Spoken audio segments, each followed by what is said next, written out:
Oke, kita melanjutkan kembali untuk penjelasan mengenai larutan elektrolit dan non-elektrolit. Nah, tadi saya sudah menjelaskan mengenai apa itu larutan, kemudian perbedaan antara larutan elektrolit dan non-elektrolit, beserta contoh pada gula. Nah, gula itu merupakan suatu senyawa yang dimana jika dilarutkan di dalam air maka dia termasuk larutan non-elektrolit. Nah, kenapa dia termasuk larutan non-elektrolit? Karena gula ketika larut di dalam air dia tidak bisa membentuk ion. Ya, gula tidak bisa membentuk ion. Nah, tapi dalam bentuk molekul. Nah, itu yang menyebabkan gula tidak bisa mengalirkan arus listrik. Dalam bentuk larutannya tidak bisa. Nah, kemudian beberapa contoh yang lainnya. Nah, di sini ada NaCl ya. NaCl. Nah, NaCl ini larutan NaCl itu bisa menghantarkan arus listrik. Kenapa? Karena NaCl ketika dalam bentuk larutan dia membentuk ion. Ion yang bermuatan positif yaitu Na+ beserta Cl-, ion yang bermuatan negatif. Karena dia membentuk ion maka dia bisa sebagai perantara atau media arus listrik mengalir, sebagai media atau perantara arus listrik mengalir. Nah, begitu juga KOH. KOH merupakan senyawa poliatomik karena terdiri dari 3 unsur, ada unsur K, unsur O, unsur H. Nah, pada senyawa poliatomik yang kita sudah pernah pelajari bahwa poliatomik itu terdiri dari kation dan anion. Nah, bisa logam kationnya, sedangkan anionnya itu pasti non-logam. Nah, untuk kation pada KOH ini yaitu K+, dia membentuk suatu ion positif dari logam.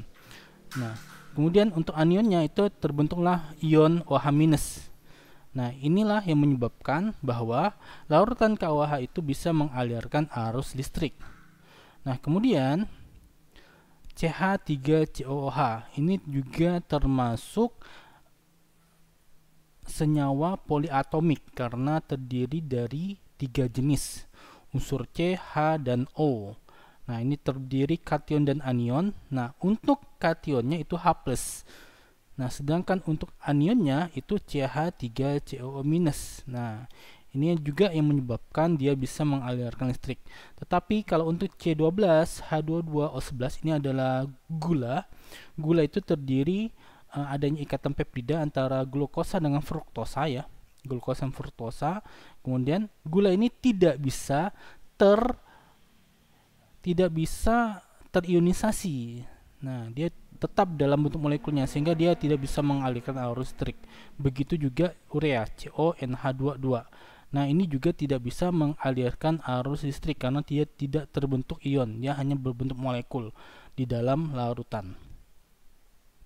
Nah, setelah itu kita akan membahas mengenai ciri-ciri larutan elektrolit dan non-elektrolit. Nah, larutan elektrolit dan non-elektrolit itu memiliki ciri-ciri. Nah, berdasarkan percobaan ya, menggunakan alat uji yaitu electrolyte tester. Nah, jadi electrolyte tester itu merupakan alat uji untuk mengetahui apakah larutan tersebut elektrolit ataupun non-elektrolit. Nah, ketika kita mencoba suatu senyawa, kita ingin mengetahui apakah itu elektrolit dan non-elektrolit, maka akan didapatkan di antara 3 kesimpulan ini. Yang pertama, ada larutan yang dapat menyalakan lampu pijar dan menghasilkan gelembung gas.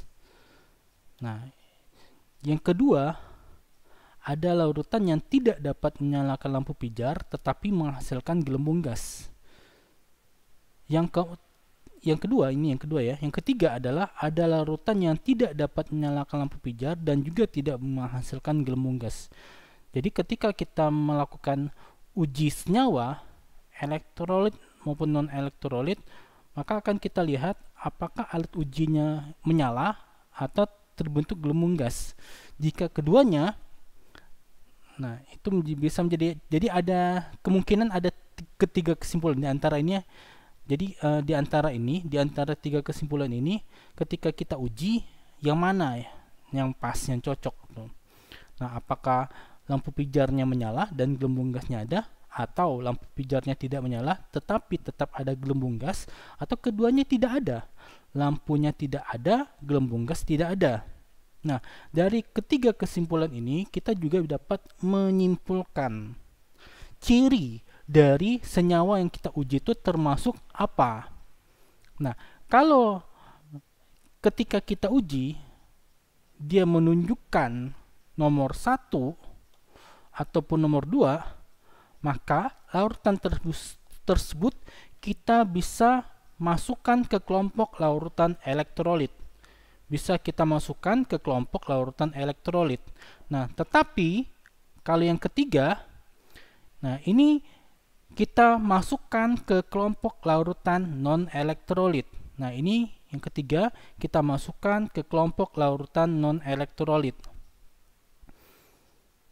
Nah, jadi kenapa seperti itu?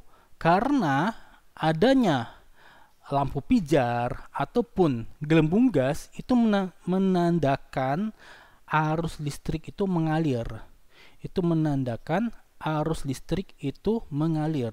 Dan di dalam larutan tersebut terdapat ion-ion yang bergerak. Terdapat ion-ion yang bergerak.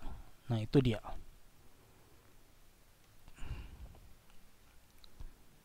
Nah, misalkan pada soal ini, nah, kita bisa menyimpulkan tadi menggunakan ini ya, adanya larutan ya, adanya larutan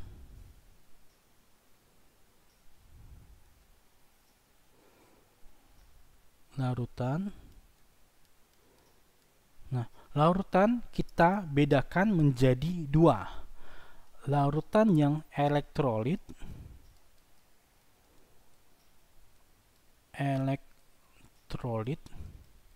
nah, dengan larutan yang non-elektrolit,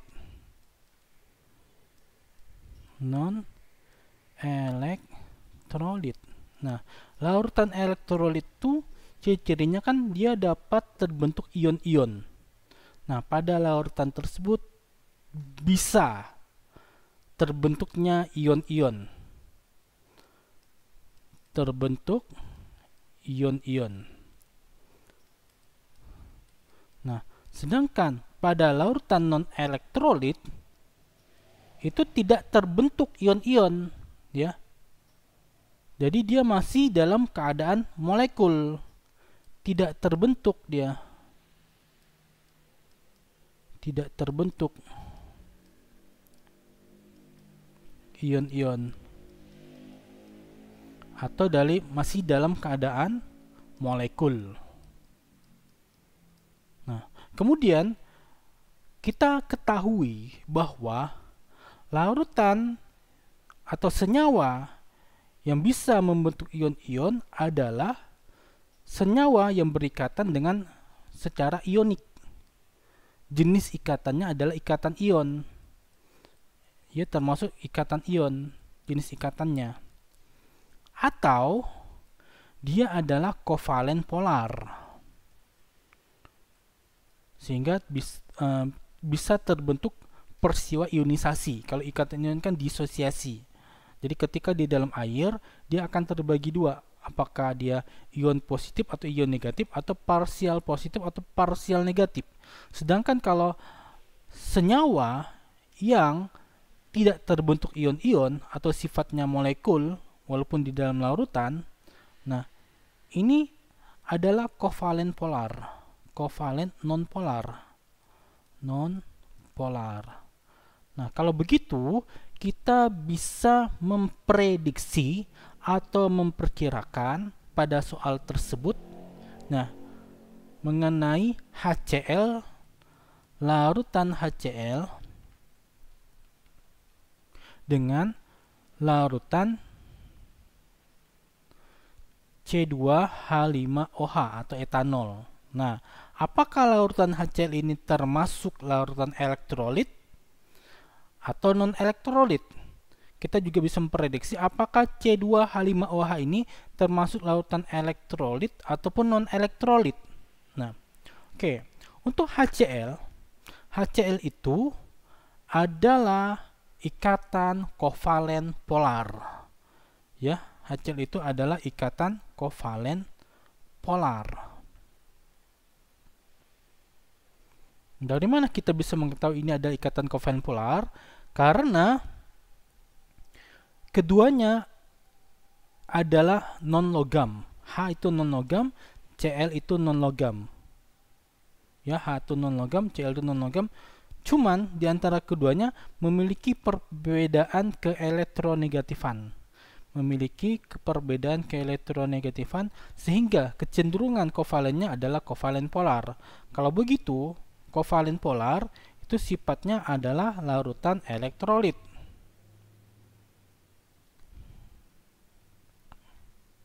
Nah, sedangkan C2H5OH ini adalah kovalen nonpolar.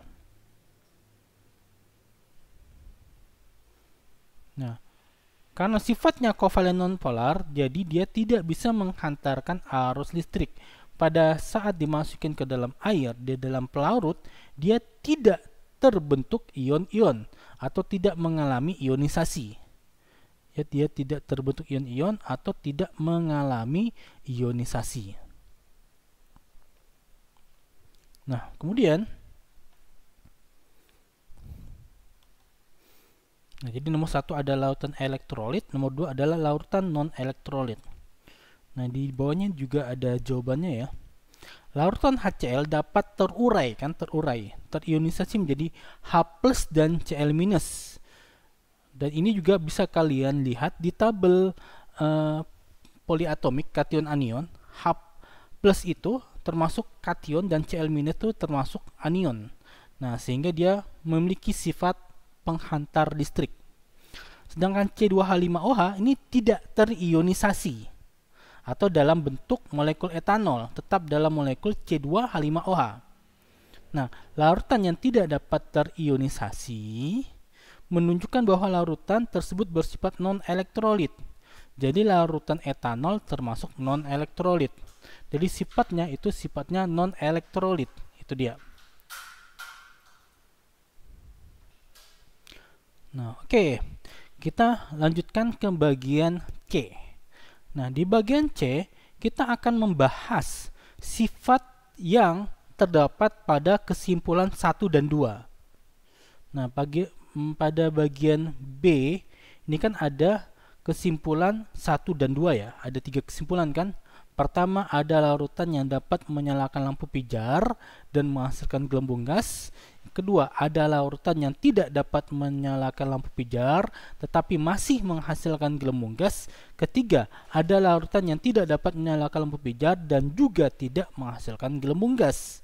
Nah, pada bagian C ini kita akan membahas kesimpulan yang terdapat pada pertama dan kedua, yaitu ada larutan yang dapat menyalakan lampu pijar dan menghasilkan gelembung gas, dan ada larutan yang tidak dapat menyalakan lampu pijar tetapi masih menghasilkan gelembung gas. Pada pertama dan kedua, yang pertama dan kedua ini merupakan larutan elektrolit ya. Pertama dan kedua ini merupakan larutan elektrolit.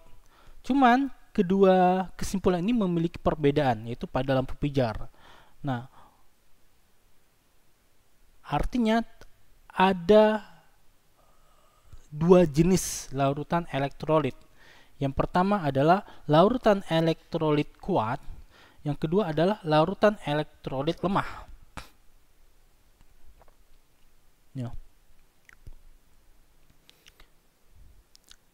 Pada pengujian daya hantar listrik ya, ternyata ditemukan dua jenis larutan yang dapat menghasilkan gelembung gas dengan nyala lampu berbeda. Jadi keduanya bisa menghasilkan gelembung gas, tetapi nyala lampunya berbeda. Ada yang lampunya menyala, ada lampu yang tidak menyala. Nah, pada yang pertama gelembung gas ada, lampu menyala. Sedangkan yang kedua, gelembung gasnya ada tetapi tidak dapat menyalakan lampu pijar. Nah, kenapa bisa terjadi perbedaan seperti itu? Jawabannya adalah ionisasi sempurna. Jadi, pada larutan yang keduanya itu terjadi menyala, lampu pijarnya menyala, gelembung gasnya ada. Nah, larutan tersebut mengalami ionisasi sempurna atau ionisasinya sama dengan 1 atau ionisasinya sama dengan 1. Nah, apa itu ionisasi sama dengan 1? Kita ambil contoh NaCl ya. Kita hapus dulu.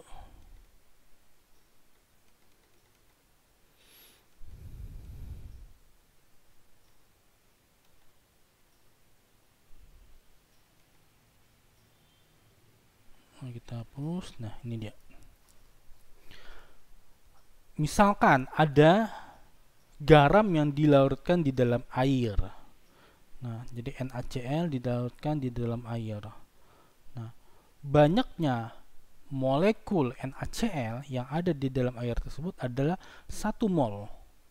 Jadi mol mula-mula atau mula-mula ya, mula-mula 1 mol. Nah, kemudian dilarutkan di dalam air. Nah, terbentuklah ion plus dan ion minus. Nah, penguraian tersebut kita anggap terjadi suatu perubahan ya, perubahan. Nah, berapa mol yang terurai? Nah, pada NaCl mol yang terurai menjadi ion positif dan ion negatif adalah 1 mol. Jadi sebanyak 1 mol NaCl itu akan menjadi 1 mol Na plus ion positif dan 1 mol Cl minus. Sehingga hasil yang didapat, keberadaan NaCl itu tidak ada lagi. Keberadaan NaCl itu tidak ada lagi. Yang ada hanya keberadaan ion Na plus dengan ion Cl minus. NaCl keberadaannya tidak ada lagi. Yang ada hanya Na plus dan Cl minus. Sehingga kita bisa menyatakan telah terjadi ionisasi secara sempurna. Telah terjadi ionisasi secara sempurna. Kenapa? Karena derajat ionisasi itu adalah pembagian antara mol perubahan dibagi mol mula-mula. Mol perubahan yaitu ini 1 mol dibagi mol mula-mulanya 1. 1 dibagi 1 hasilnya 1. Nah, 1 ini adalah angka yang menyatakan telah terjadi ionisasi sempurna. Telah terjadi ionisasi sempurna. Nah, ionisasi sempurna itu memberikan kita informasi bahwa pada larutan tersebut ionnya banyak dan bergerak bebas. Ionnya banyak dan bergerak bebas. Nah, itulah kenapa NaCl bisa menjadi penghantar yang terbaik. Bisa menjadi penghantar yang terbaik. NaCl bisa menjadi penghantar yang terbaik karena ionnya banyak dan bergerak dengan bebas. Nah, sehingga larutan mengandung ion-ion yang bergerak bebas dalam jumlah banyak. Nah, ion-ion yang jumlahnya banyak tersebutlah mampu menghantarkan arus listrik dengan kuat dan mampu menyalakan lampu pijar. Nah, dan mampu menyalakan lampu pijar.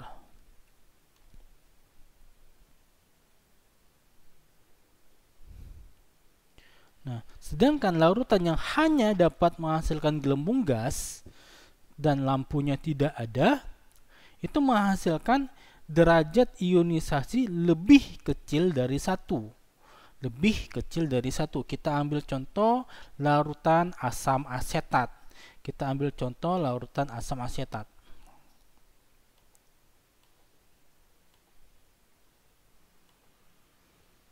Jadi misalkan ada suatu larutan asam asetat ya. Asam asetat itu adalah CH3COOH. Nah, larutan asam asetat ini sama, mula-mula memiliki molnya 1 mol. Nah, dia bisa terionisasi menjadi CH3COO- plus H+. Pada saat menjadi CH3COO- dan H+, mol yang berubah menjadi ion-ionnya hanya 0,2 mol. Hanya 0,2 mol saja, sedikit saja, tidak banyak. Sehingga di dalam lautan tersebut terdapat 0,2 mol CH3COO- dan 0,2 mol H+. Nah, sedangkan sebanyak 0,8 mol itu adalah keberadaan CH3COOH. Sedangkan sebanyak 0,8 mol itu adalah keberadaan CH3COOH. Jadi sebagian besarnya adalah molekul, ya. Sebagian besarnya adalah molekul. Itu dia. Nah, dengan kita mengetahui hal ini, kita bisa melihat derajat ionisasinya.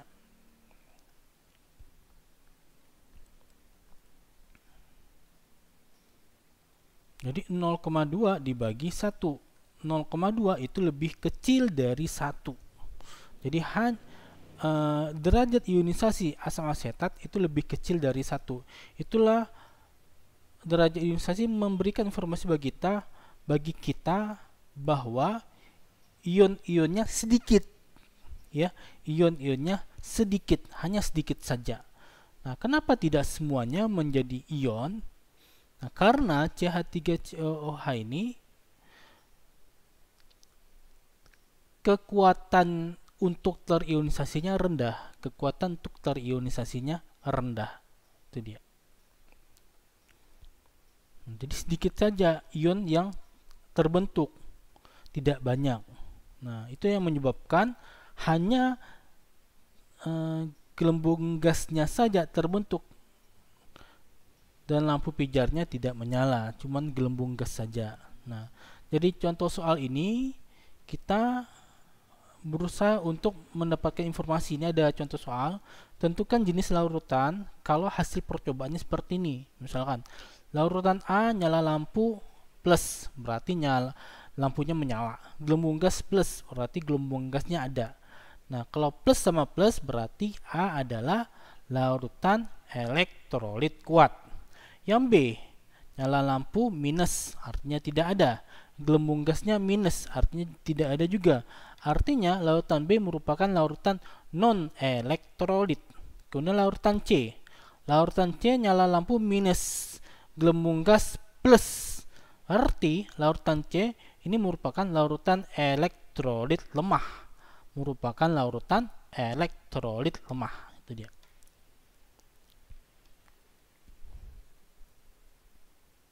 Nah, ini penjelasannya, penjelasan tambahan. Berdasarkan nyala lampu dan gelembung gas, pada larutan tersebut diperoleh hasil berikut. Larutan A bersifat elektrolit kuat karena selain menghasilkan gelembung gas, juga dapat menyalakan lampu pijar. Larutan B bersifat non-elektrolit karena tidak menghasilkan gelembung gas, sedangkan larutan C bersifat elektrolit lemah karena menghasilkan gelembung gas tetapi tidak dapat menyalakan lampu pijar. Sehingga larutannya bisa diurutkan dari yang kuat sampai yang diurutkan, jadi disimpulkan ya. Larutan A merupakan larutan elektrolit kuat, B larutan non-elektrolit, C larutan elektrolit lemah. Itu dia.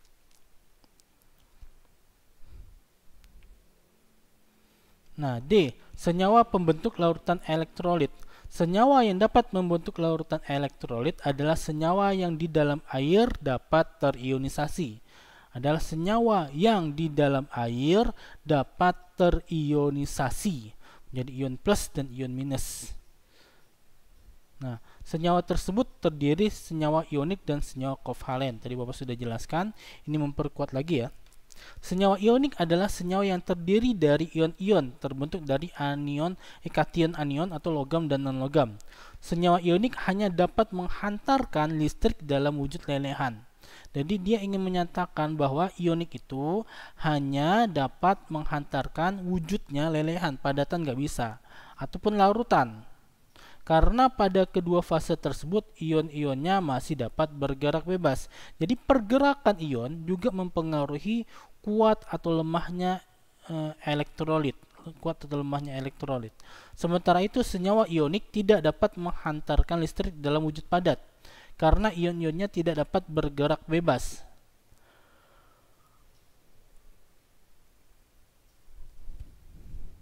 Kemudian senyawa kovalen. Senyawa kovalen itu dibagi dua, polar dan non-polar.